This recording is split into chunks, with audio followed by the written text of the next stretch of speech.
Olá a todos, muito feliz de estar aqui nessa transmissão no Pele Pepelim e eu vou apresentar para vocês alguns detalhes, né, dessa obra magistral, histórica, atemporal, que são As Mil e Uma Noites. Então, nós começamos aqui por uma introdução geral, né, que nos dá algumas informações sobre essa obra. Trata-se, como diz aí, um conjunto de histórias com narrativas de várias origens, né? As origens são do Oriente Médio, da Ásia, aquilo que para o Ocidente, né, nós consideramos como Oriente. E estão aí há histórias dentre as mais antigas e populares do mundo. Nosso primeiro contato, né, com essas histórias veio através de Antoine Galland, né, como diz aí no slide, em 1704. Ele traduziu para o francês e divulgou para o Ocidente parte das narrativas orientais que compõem As Mil e Uma Noites. Então, o Ocidente finalmente conheceu essa obra que até então, para os ocidentais, era desconhecida. Bom, segundo Mamed Mustafa Jarouche, que é um professor da USP, né, atualmente considerado aí o maior conhecedor, especialista desses textos das Mil e Uma Noites, e tradutor, né, da obra diretamente do árabe para a língua portuguesa, segundo ele, no século XIII, houve tradução da matriz iraquiana, né, eram textos de origem persa, raízes persas, no sultanato mameluco, né, uma região que hoje em dia inclui a Síria e o Egito. Trata-se de obra letrada, segundo o professor Jarouche, composta a partir de influências diversas, né? Isso porque havia uma convicção anterior de que esses textos, essas histórias, eram de tradição oral, né, e tinham sido registradas a partir de uma certa época em livro. Mas o professor Jarouche veio contestar essa ideia, dizendo que não, que desde as origens, né, trata-se de obra letrada, né? Então foi composta ali no momento de escrita. Os manuscritos do texto geral, né, das Mil e Uma Noites, dividem-se em dois grupos, né? Nós temos aquilo que é chamado de manuscrito sírio, e temos o manuscrito egípcio, né? Esse manuscrito egípcio está dividido em manuscrito egípcio antigo e manuscrito egípcio tardio. Apenas a gente consultando esse manuscrito egípcio tardio é que nós conseguimos, né, ter ali todas as mil e uma histórias, né, correspondentes às mil e uma noites, às quais o título faz referência. Tá? Os outros manuscritos têm parte dessas narrativas, né, dessas Mil e Uma Noites. Bom, ao longo dos séculos, nós tivemos muitas traduções com conjuntos de textos diferentes, né? Como eu mencionei, o Antoine Galland traduziu uma parte dessas histórias. Outros tradutores incluíram na tradução outras histórias, né? Mas não todas. Então, os conjuntos de quais e quantas histórias divergem. Entre essas traduções, né, nós temos a que foi feita pelo nosso imperador Dom Pedro II, né, feita para o português. Bom, entre as histórias mais populares aí, né, do conjunto, né, de narrativas contadas ao longo das Mil e Uma Noites, nós temos essas que eu menciono aí no slide. Simbá o Marujo, Ali Babá e os 40 Ladrões, Aladim e a Lâmpada Maravilhosa, né, estão aí entre as mais populares, as mais conhecidas. Bom, algumas coisas importantes para nós conhecermos essas histórias, e depois, né, como é objetivo aqui descrito desde o início da nossa palestra, né, está aí no título da nossa palestra, As Medialidades de Sherazade, nós precisamos conhecer um pouco mais de como são essas histórias, né? Como é que elas estão estruturadas, além de conhecer aí, né, o seu conteúdo, quais são os enredos e etc. E tal. Então, é importante esclarecer que não se trata de um livro de contos, né? Não são histórias que se sucedem, né? Então, assim que nós temos lá uma noite em que se conta uma história, aí essa história termina, e aí na outra noite, né, das 1001 noites, contamos outra história. Não, né? É um pouco mais complicado do que isso. Então, é importante a gente entender que todas as histórias dessas 1001 noites estão inseridas numa única história, né? Que é uma estrutura muito comum em relatos orientais. Isso, né, que nós podemos chamar, que a literatura ou a teoria literária costuma chamar, que são histórias encaixadas, né? Então, nós temos aí, ao longo, né, das 1001 noites, essa estrutura de histórias encaixadas. Isso nos leva a um termo, né, da teoria literária, um termo de origem francesa, que se chama mise en abîme. O mise en abîme, traduzindo para o português, literalmente, é colocar em abismo, nos passa essa ideia de algo, né, que contém elementos, digamos assim, internos espelhados, né? Assim como quando nós nos colocamos entre dois espelhos e eles vão espelhando cada um, né, ali o elemento que está em frente e parece que tem uma imagem dentro da outra, dentro da outra, dentro da outra, né? Então, as histórias encaixadas são assim, nós temos um narrador que conta uma história. Dentro dessa história, há um narrador que também conta uma história, né? Dentro da qual há um narrador que também conta uma história, né? Então parece um abismo, porque parece que, né, essa sucessão de narrativas e narradores não tem fim, né? E vai, né, dando essa ideia de algo que se aprofunda, né, como num abismo. Bom, para nós entendermos, então, essa estrutura de histórias encaixadas em abismo, né, de mise en abîme, precisamos entender aonde ela começa, né? E ela começa na história encaixante maior, né? Essa história que vai conter todas as outras histórias encaixadas. Essa é a história do rei Shahryar e da Sherazade, né? Há muitas grafias para esses nomes, né? Eu adotei aqui a que seria mais aportuguesada, mas ela não dá a ideia de como é a sonoridade desses nomes lá nos textos originais, né? Na cultura árabe. Então, o professor Jarouche, ele adotou nessa sua tradução, que foi feita direta do árabe, grafias que nos dão mais, uma ideia mais precisa de como é essa sonoridade.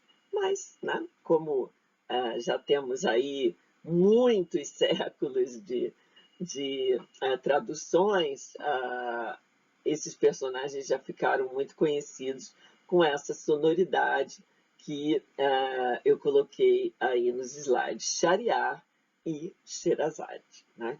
Que no português nós grafaríamos dessa maneira. Bom, aqui nós vemos uma ilustração muito especial dessa história encaixante maior, em que aparece Sherazade, essa figura singela, né, assim, uma espécie de símbolo de feminilidade, né, e o grande Shahriar, que é o rei, que é o emir, né, que é o sultão. Aí, se nós pensarmos nesses muitos títulos, né, dessa cultura oriental.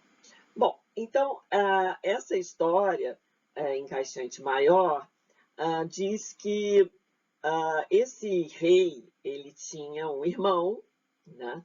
O irmão veio visitá-lo e estava muito deprimido, né? Inconsolável, porque ele tinha sido traído pela sua mulher, tinha descoberto, né, essa traição, e isso o tinha deixado profundamente triste. Então, o irmão, né, esse rei Shahriar, ele resolve, para animar, né, o irmão, marcar com ele uma caça. E eles vão sair para caçar durante vários dias, né? O rei Shahriar, ele mesmo é casado, então ele vai deixar o reino para partir, né, em caça com o seu irmão. Mas ele sai, né, para caçar e resolve retornar por uma circunstância assim momentânea, e ao retornar ele também descobre aí a sua esposa em ato de traição, né? Os textos das Mil e Uma Noites têm muitos conteúdos bastante eróticos, né? E às vezes com descrições que, para a cultura ocidental, antigamente, mas ainda hoje, são assim bastante impactantes. Então, ele encontra a esposa numa espécie de orgia, né, com os escravos e as suas concubinas, as suas mucamas, todas essas mulheres aí nessa orgia. Então, Shahriar fica furioso, né, junta-se ao irmão nessa desilusão quanto às mulheres, e ele decide, né, assim, nesse destempero geral, decide matar a mulher, e decide que em todos os seus próximos casamentos ele irá casar-se, e após a noite de núpcias ele mandará matar essa nova esposa, para que não haja nenhuma possibilidade de traição, já que, né, ele e o irmão estão aí no momento pensando que todas as mulheres não são confiáveis, todas as mulheres traem, enfim. E isso realmente ocorre, né? Ele se casa sucessivamente e, após a noite de núpcias, ao amanhecer, essas mulheres são mortas. E é lógico que no reino isso começa a provocar uma indignação. O primeiro-ministro do governo de Shahriar começa a ficar preocupado, porque ele diz: daqui a pouco nós não teremos mais jovens, né, para casar com o rei. E aí a filha desse vizir, né, que é uma espécie de primeiro-ministro, diz ao pai: eu quero me casar com o rei Shahriar, porque eu vou resolver essa questão, esse problema. O pai tenta dissuadi-la, né? Diz: não, você vai morrer, né? Não, imagina, isso é uma loucura e tal. E não consegue dissuadi-la, ela de fato se casa com o rei Shahriar, e aí é que começam as histórias, né? Porque depois de consumado o casamento, ela já tinha combinado com a sua irmã, e ela diz ao rei: olha, eu costumo sempre contar uma história para minha irmã antes dela dormir, e como amanhã eu vou morrer, eu gostaria de contar uma última história para minha irmã, né? Então, na madrugada, a irmã vai aos aposentos do rei Shahriar e Sherazade começa a contar uma história, né? E essa história vai se alongando e Sherazade deixa o clímax da história ali coincidir com o amanhecer, né? E aí ela diz para o rei: eu estou muito cansada, né? E gostaria de descansar agora, se, né, o senhor permitir que eu viva mais um dia, eu terminarei de contar a história, né? E aí o rei diz: tudo bem, vou deixar você viver mais um dia, mas terminando essa história, na próxima manhã, né, eu vou matar você. E aí ela vai repetindo essa estratégia durante 1001 noites, né? Nessa 11ª noite, segundo esse estudo, essa tradução direto para o árabe do professor Jarusso, nessa 11ª noite, depois de contar histórias muito incríveis, né, com gênios, com muita morte, com seduções, traições, muitas aventuras, né, ela começa a contar a história de um rei que, ensandecido, resolve matar todas as mulheres com quem ele se casa. E o rei Shahriar, já acostumado, né, depois de 1000 noites de histórias incríveis de Sherazade, ele está ali acostumado a embarcar na ficção dela, e ele embarca nessa ficção, se envolve e diz: nossa, mas que rei cruel, né? Quer dizer, ele não diz com essas palavras, mas ele tem essa atitude. E depois de ter emoções suscitadas ali pelo que contava Sherazade, ele se dá conta de que é a história dele mesmo, né? Isso pode parecer assim difícil de acreditar contando rapidamente, mas a gente tem que se lembrar que já haviam se passado 1000 noites, né? Inclusive Sherazade já tinha tido filhos, né, do rei. Então já era uma lembrança longínqua, né, da origem ali, do conhecimento, da relação deles. E aí, quando ele se dá conta, ele percebe, né, o insólito daquela situação que eles viviam, ele percebe a loucura em que ele tinha estado, resolve normalizar, digamos assim, a situação deles e pede perdão a Sherazade, marca uma grande festa de casamento, né? E aí essa história meio que, digamos assim, retoma, né? Através desse conto que é a própria história deles, retoma o começo numa estrutura um pouco circular, né? Então, aqui eu coloquei para vocês no slide, né? Nós temos a narração da primeira noite, da segunda noite, da terceira noite, e assim por diante, como eu disse, através dessas 1000 noites, né? Na 11ª, nós temos essa situação de meta-história, né? A história falando dessa própria história, tá? E aí, para nós termos uma ideia de como é que essas histórias contadas ao longo dessas 1001 noites se estruturam com essa estrutura que eu tinha mencionado antes de histórias encaixadas, eu fiz aqui um esquema para vocês, né, que mostra como nós temos muitos narradores, ou aquilo que Todorov, né, grande estudioso da literatura, chamou de homens narrativas, ou seja, são essas pessoas que narram. Primeiro narrador, claro, o mais importante é a Sherazade. Então é sempre um personagem de uma história que narra, né? Bom, tudo começa com um narrador que ainda não é personagem, né? Ele é um narrador onisciente, sem identificação, que nos conta a história de Shahryar e Sherazade, né? Essa história que nós acabamos de comentar, né? do Shahryar com o irmão, com a traição das esposas. Esse narrador, né, que tem a história encaixante maior, ele não tem identificação, tá? Bom, esse narrador vai nos contar essa história do rei Shahryar, né?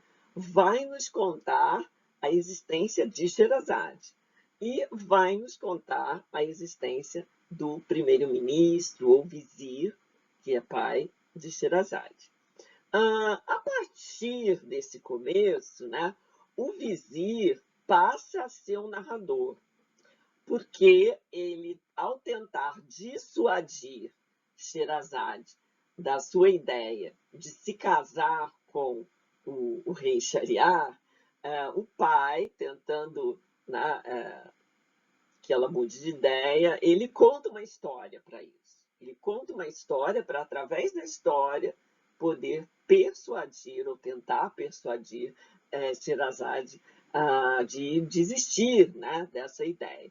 E essa história, como diz aí o slide, se chama O Burro, o Boi, o Mercador e Sua Esposa. Né? Então, essa já é uma primeira história encaixada dentro dessa história encaixante maior, né, que inclui os personagens Shahryar, Sherazade e o vizir. Tá? Essa história termina e aí realmente, né, Sherazade se casa com o rei Shahryar e, como eu contei para vocês, tem essa primeira noite, né, a ideia de pedir para contar uma história para a irmã e tal e tal. Então, Sherazade começa a contar histórias. A primeira história que ela conta é O Mercador e o Gênio, né?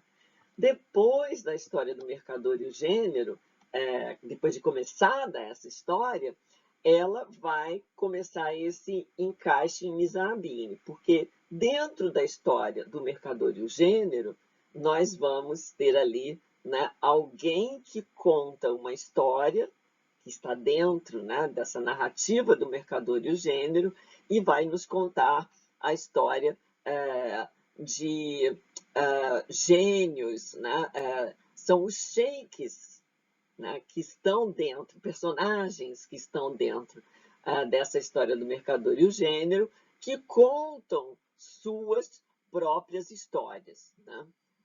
Então, eles passam de personagens também a narradores. Terminada essa parte, nós temos uma segunda história contada por Sherazade, que é a história agora O Pescador e o Gênio. Muitos gênios, né, nas histórias de Sherazade. Também temos, né, dentro da história O Pescador e o Gênero, ali um personagem que se faz narrador, ou, né, nos termos de Todorov, um homem narrativa, que vai contar sobre outras coisas. Então, temos um personagem que é o pescador, que conta sobre o rei e o médico. Uma narrativa contada por esse narrador da história, O Pescador e o Gênio, né? O próprio pescador, personagem, conta a história O Rei e o Médico. Dentro da história do rei e o médico, nós temos esse rei que também se torna narrador e conta a história do mercador e o papagaio. Né? Então, vocês estão vendo esse Mizanabim, né, que vai se estruturando. Muito bem. Vejam como a dinâmica é muito variada, porque nós tivemos uma primeira história, dentro da qual havia um personagem que se converte em narrador e que contou uma história, né? Ali o mercador e o gênio, o sheik contando história. A segunda narrativa, que é o pescador e o gênio, já vai ter subdivisões maiores, né? Porque nós temos o pescador que vai contar histórias e dentro dessa história, né, nós vamos ter outros narradores. Então, vejam que não é uma estrutura regular. Às vezes, dentro de uma história, há um único narrador e, né, essa sucessão de estruturas em abismo termina, e às vezes não, às vezes ela vai adiante, né? Então, aqui no caso de O Pescador e o Gênio, nós temos muitas sucessões, né? Muitos abismos, digamos assim, muitas derivações, muitas histórias que vão se encaixando no interior de outras, né? Vejam lá que do rei e o médico partem três derivações, das quais partem outras, né, derivações, outros narradores e outras histórias. Tá? E aí esse conjunto termina e nós voltamos a Sherazade, iniciando uma nova história, que é o carregador e as três jovens. Né? Então, a partir dessa nova narrativa, esse novo início de encaixes, né, nós vamos ter o carregador também se convertendo em narrador e contando a sua própria história. Tá? E aí isso já, né, termina ali. Há outro, né, personagem do carregador e as três jovens, né, outros três personagens, na verdade, que vão se converter em narradores também. Né? Esses são os três derviches. Né? O derviche é uma espécie de, digamos assim, mago, meio um personagem muito dessa cultura, né? Meio guru, meio, né? Mendigo mago, sábio, uma coisa assim. Então, eles também vão se converter em narradores. Tá? Dentro dessa história, tá? Então, eles convertidos em narradores vão contar mais uma história. Né? Depois, dentro da história do carregador e as três jovens, vai haver outra história em que, né, o personagem Vizir vai se converter em narrador também.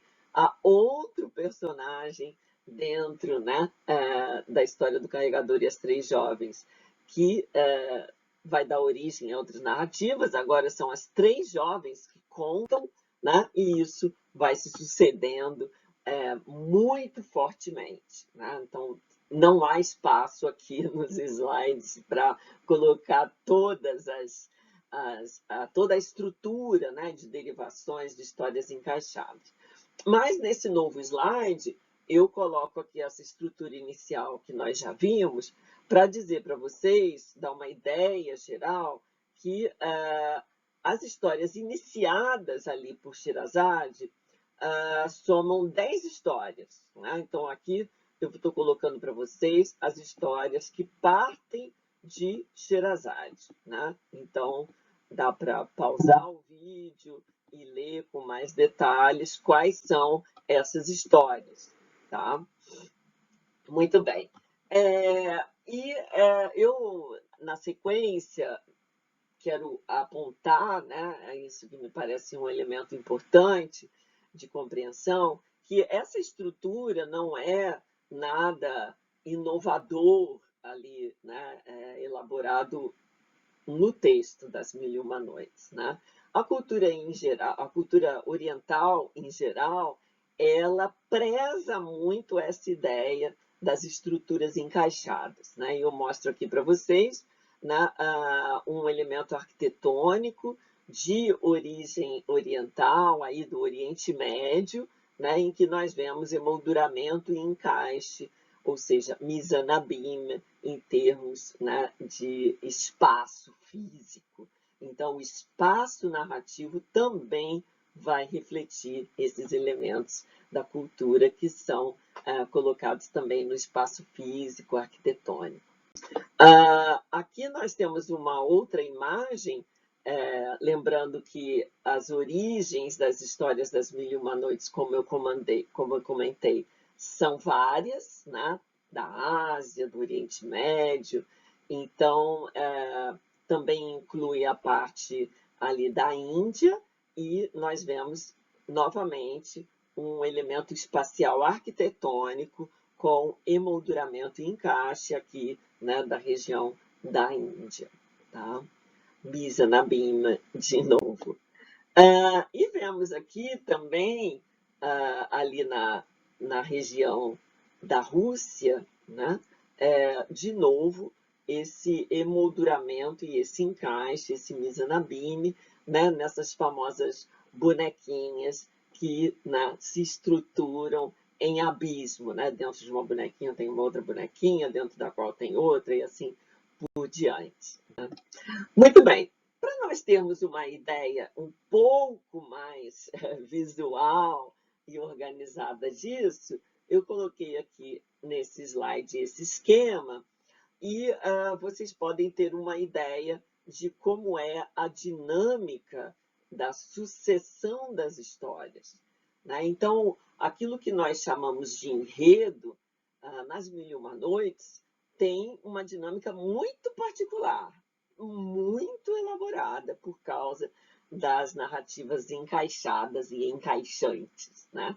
Porque, vejam, nós temos aquele narrador inicial, e aí vocês podem notar aqui, né, esse narrador inicial que ele começa contando a situação em que está o rei Shariar, seu irmão e tal. Nós vamos ter uma primeira subnarrativa aí, por conta do pai da Sherazade, que quer dissuadi-la de se casar com o rei. E aí nós começamos, né, a ter esse, digamos, espaço narrativo, tempo narrativo, que envolve Sherazade e Shariar, né, ali com a irmã de Sherazade, e o início dessas narrativas. Né? Nós podemos dizer que tem uma subnarrativa aí identificada com a irmã, né, da Sherazade, que tem essa história, ela vai lá, mas, né, ainda não é uma história muito complexa, mas a partir desse momento começam aqui as 10 histórias, né, que vão compor esse universo ficcional de sedução, né, a salvar da morte, né, Sherazade, aquilo que vai envolvendo, encantando o rei Shariar. Há um total de 10 histórias, mas como vocês podem ver aí, essas 10 histórias, nós já vimos naquela outra dinâmica dos slides, vão ter ali ramificações muito diversas. Né? Tem uma subnarrativa que pode terminar em si mesma, tem outra dentro da qual aparecem outras histórias, né, ali fruto de outros personagens narradores ou homens narrativa, como diz o Todorov, que vão começar a contar outras histórias e assim por diante. Mas o mais incrível das Mil e Uma Noites é que o tempo narrativo fica fragmentado, mas ao mesmo tempo ele é muito cíclico. Ele não tem um corte total, porque nós temos que nos lembrar que todas essas histórias são contadas em noites sucessivas. Né? Então, a Sherazade conta ali a narrativa durante a noite toda. Quando chega o amanhecer, ela interrompe a narrativa, né, para que todos descansem e que ela possa continuar na noite seguinte. Então, vejam, isso que está aqui nos slides vai incluir essa pseudofragmentação, que não é uma fragmentação, porque sempre retoma essa moldura, né, de Shariar e Sherazade. Então, não interrompemos totalmente, como um capítulo que acaba e uma história que acaba, e você, né, não tem mais aquele universo narrativo. Então, a gente sempre interrompe e mantém o universo narrativo, né, encaixante maior, que tem a ver com esse narrador, que fala de Shahryar e Sherazade, né? Porque Sherazade interrompe, muitas vezes, quase sempre, esse narrador inicial da história encaixante maior, ele, né, tem ali a palavra e, né, você vai retomar na noite seguinte. Então, é uma estrutura muito incrível, né, muito original. Né? Então, vejam, eu coloquei com algumas setinhas para a gente ver, né, que esse primeiro narrador ele vai referir o universo ficcional de Shahryar e Sherazade. Né? Shahryar e Sherazade pertence ao universo ficcional, dentro do qual há a menção, a referência a essas 10 histórias. Mas tudo está parecendo pular de um nível narrativo para o nível encaixado subsequente, né? Ou seja, a partir do qual os personagens daquele nível narrativo contam, são homens narrativa, dos quais deriva uma outra narrativa.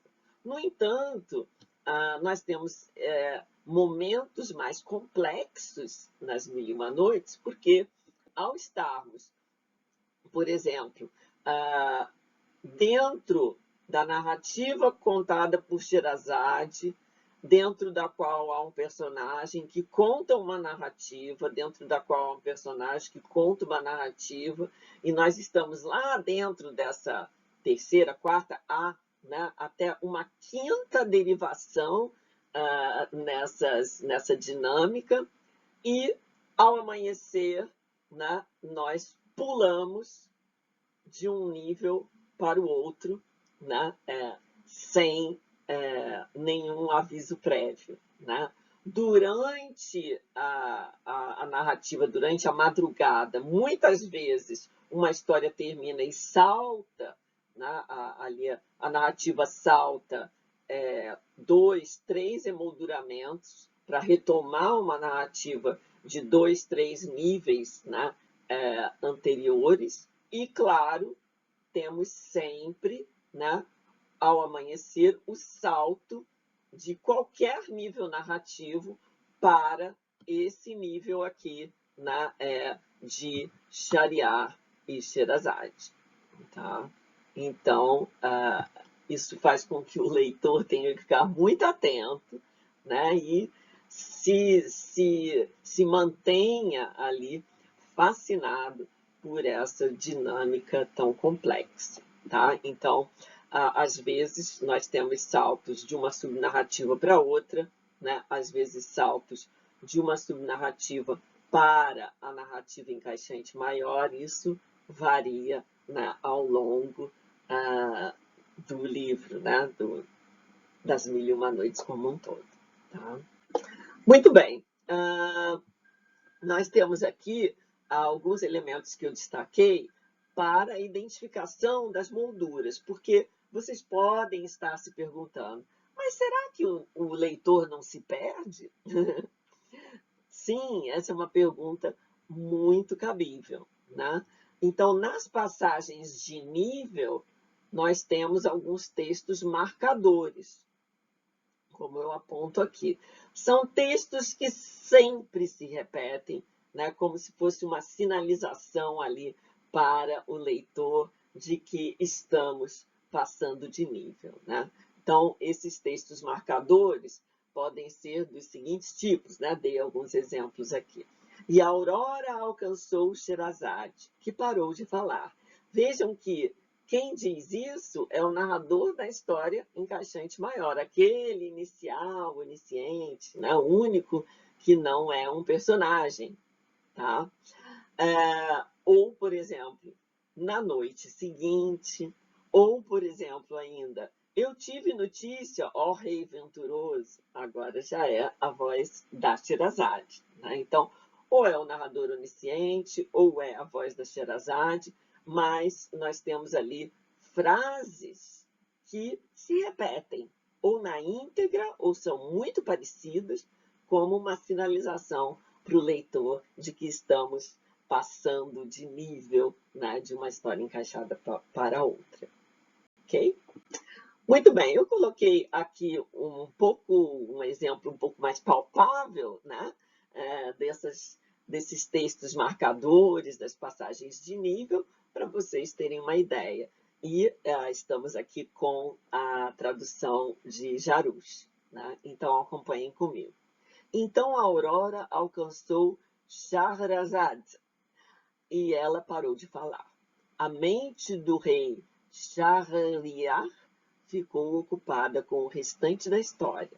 E nessa primeira manhã, Dinarzad disse à irmã: como são belas e espantosas as suas histórias. Respondeu Shahrazad: isso não é nada perto do que vou contar na próxima noite, caso eu viva e caso este rei me poupe. A continuação da história é melhor e mais espantosa do que o relato de hoje. E o rei pensou: por Deus que eu não a matarei até escutar o restante da história. Mas na próxima noite eu a matarei. Outro 3. E a aurora alcançou Shahrazad, que parou de falar. Sua irmã disse: que espantosa é a sua história. E ela disse: e o que falta é ainda mais espantoso, etc, etc. Então vejam que esses textos marcadores ou são frases idênticas ou são trechos muito semelhantes que se repetem propositalmente para, né, marcar as passagens de nível para o leitor. Ok? Então, falando um pouquinho, né, dessa marcação de orientação do leitor, mas, como toda boa leitura, como toda boa obra de arte, né, mantendo uma ambiguidade, porque isso não vai ser algo que dê uma orientação tão certa que torne tudo mais previsível, né, porque isso acabaria fazendo com que o leitor pensasse: ah, tá, já sei e tal, e ele não prestaria tanta atenção em cada um desses momentos de marcação de passagem de nível. Então, se por um lado nós temos esses marcadores, nós temos também um emaranhamento de molduras.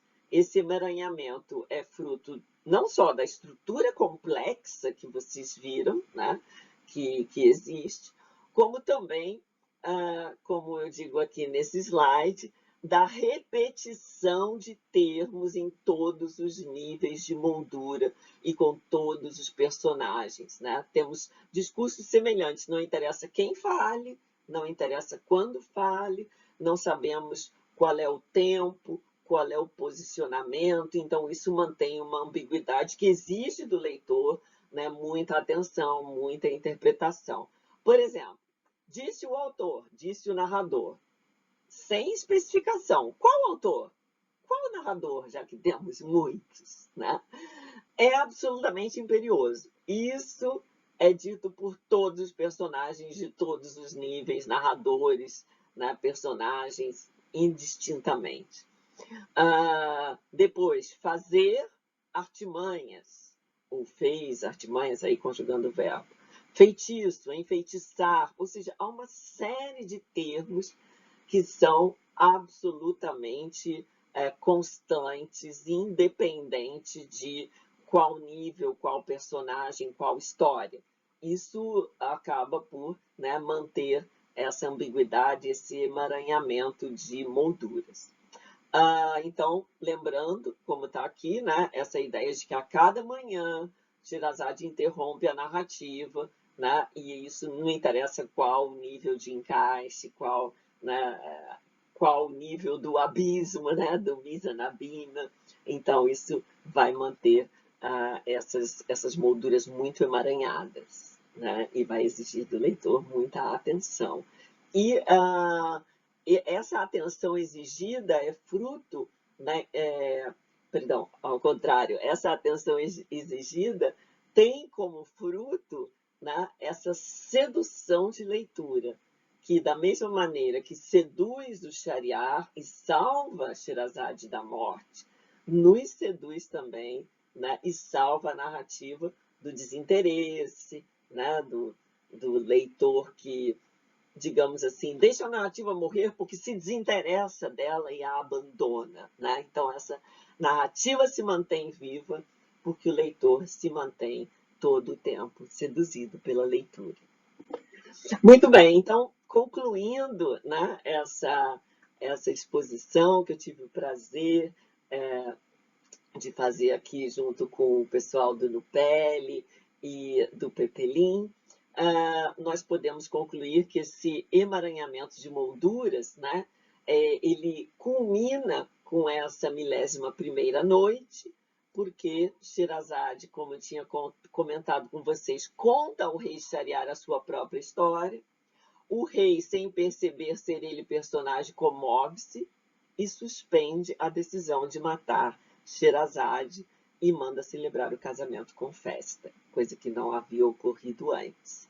Então, eu coloquei aqui nesse slide essa imagem do Ouroboro, né, que é essa serpente, essa cobra que come o próprio rabo, porque, né, isso faz com que a estrutura circular dessa narrativa se concretize, porque nós retomamos o começo, né, da história e nos lembramos de como essa história começou, e essa lembrança faz com que nós retomemos perdão, todas as histórias na nossa lembrança, né? Então, tudo começa potencialmente de novo, né? Não vamos deixar de lado, como quem conclui uma história e fala, ah, que lindo, que pena que acabou. Não, a gente retoma o começo, relembra que como essas histórias têm muitos elementos em comum e repetitivos, né? Sugere ali um recontar.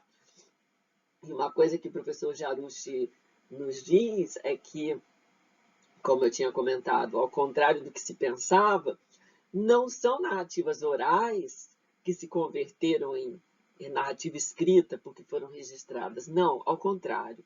Elas são narrativas escritas, tão sedutoras que a sua estrutura circular ou repetitiva é muito afeita à oralidade. Então, ao contrário do que se pensava, o texto escrito se transformou em texto oral, porque há uma tendência, né, cíclica a se repetir, a se recontar, né, e foi isso mesmo que aconteceu, né? Essas narrativas se tornaram narrativas oralmente muito reproduzidas e populares.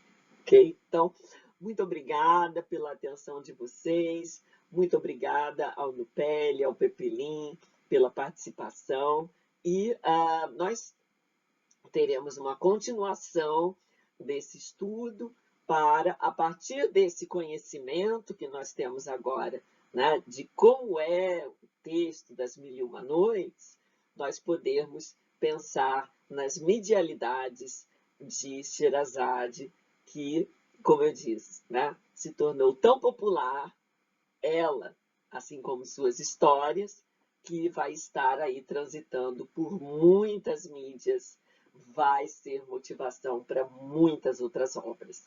E a gente vai ver esse diálogo de linguagens e meios num próximo contato. Até lá.